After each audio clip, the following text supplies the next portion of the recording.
What's moral but illegal? Sleeping in your car when you're too drunk to drive. Pirating content that has been abandoned and can't even be purchased anymore. For example, an out-of-print book or a game that isn't sold anymore. In Japan, recycling someone's garbage without permission. Touching their garbage at all. You could use a discarded couch and save it from the garbage dump, but be arrested for it. Grabbing thrown out food from a grocery shop's dumpster. In many countries, speaking out against the malicious and corrupt actions of the government would certainly fall under the category of moral but illegal.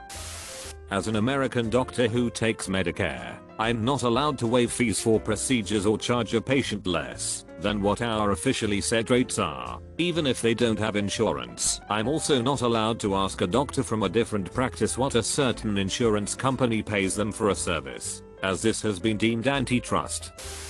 Donating unused insulin to those in need, medication in general. Once it's left the pharmacy, it's no longer considered safe, not even so much because of tampering, though people can be terrible and try to poison those they hate, but just storing things under the wrong conditions can render them useless to dangerous. Grabbing thrown out clothes from clothing stores, brand new stuff that just didn't sell or was out of season. Truly wasteful and probably a terrible. My mom used to drive behind strip malls with me as a kid, and we'd find all sorts of good stuff. Pier 1 Imports used to have some good stuff. So did Burlington Coat Factory. Wow. I always thought the clothing would get damaged in some way to prevent this. I've seen videos of people just slashing t-shirts open before throwing them away. When I worked in a tea store that went bankrupt during COVID, we received instruction to throw everything away. Some stuff obviously was sent back, like mugs and loose leaf tea, to be sold on the online store. My manager was awesome and let us take everything else. I have years worth of napkins, disposable cloths, tea sachets, and even a brand new kettle. Best manager I ever had. She just didn't see the point in throwing away perfectly good things. In Germany, putting your empty beer bottle next to the trash can in cities instead of into the trash can. It's in principle littering, but it makes it so bottle collectors don't have to crawl through the trash. There is a deposit on the bottles. Sleeping in your car when you're homeless, or sleeping anywhere that's not a hotel or your own bed for that matter in the United States. Seriously, how did we get so bad to make homelessness illegal? Also, it's illegal to be a whistleblower in this country. Look what happened to Snowden. Defending against a bully in school, apparently, or reporting a bully, you get the same punishment as your bully because you were involved in a fight, because you were hit, pushed, etc., or helping someone who is being bullied. My son was expelled for helping a student that was being beat up. I always taught him to defend the person being picked on. There was a kid that bullied others, and several parents had already complained. The bully, 12 meters, was on top of a kid, 10F, punching them in the face. My son, 11 meters, pulled him off and punched the bully in the face and torso, knocking the wind out of him. The cops were called, and my son was expelled for the rest of the year. The bully was as well, and the girl was suspended for a week. Good old zero tolerance policy. And I should add that we put our son in private school for the remainder of the year. The bully and his little sister ended up there as well. We talked to his parents and they were nice people who agreed that their son was in the wrong. The bully decided to beat up a student again, but this time it was his little sister. My son and several other kids jumped in and stopped him, but this time only the bully was punished, banned from the school. Public vs private school policies in this case were stupidity vs common sense. Flashing your high beams to warn oncoming drivers they are approaching a speed trap. I'm a police officer and I can vouch that in my jurisdiction it is illegal, but will get thrown away in most court cases, just for the fact that there are about a dozen reasons you could be doing that. You could be signaling for them to slow down. You could be alerting them of an accident. Hell, you might have just done it by accident. I've not once pulled anyone over for this. However, to my knowledge it is legal in many other places. Where I live, Euthanasia. Having had to watch a relative waste away as they could no longer eat properly, had no clue who they were or who anyone else was, and was just so scared how is making them live or wait until they starve or dehydrate. The moral choice. I agree with this. I lost 2 close family members to cancer last year and they were miserable and in pain for the last several weeks of their lives. The hospice nurse actually told us the amount of pain medicine we would need to give them if we wanted to put them out of suffering. They said it's common for families to do so when their loved one is ready to go. Assisted suicide. A terminal illness where there is no cure or the treatment plans aren't working and all you're doing is delaying the inevitable, and the road ahead only has more pain and suffering for the person.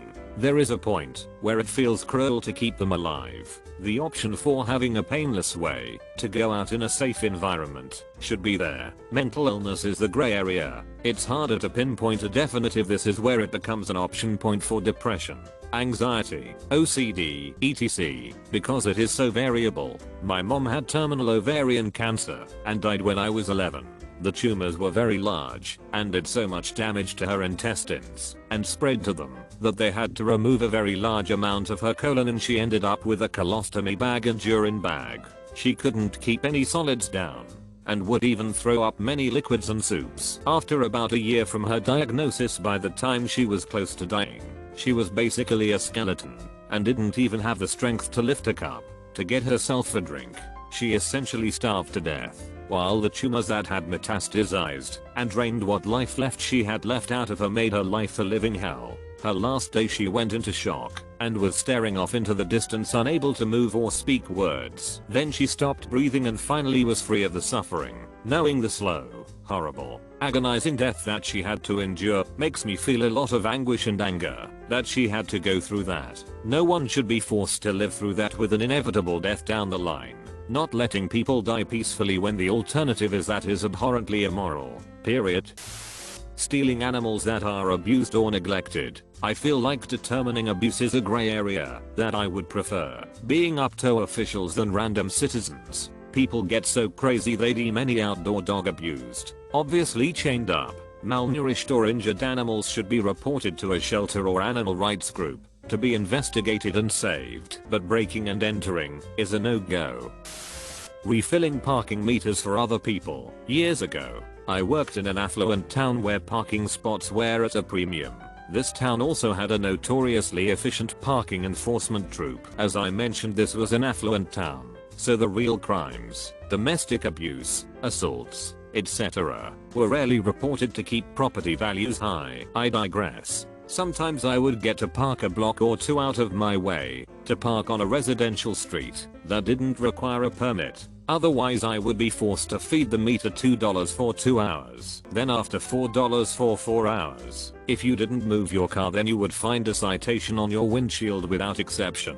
So, I would take the change out of my cup holders when I had some and feed meters I saw going low in my walk to work. One day this parking attendant saw me from across the street feeding a meter and shouted for me to stay where I was. She darted towards me, completely ignoring the crosswalk. Haha. Asked me if that was my car. I asked, what did that matter? She persisted in my answering her question, but ignoring mine. So, I just told her I had to get to work and went about my day. The next day it was like a sting operation.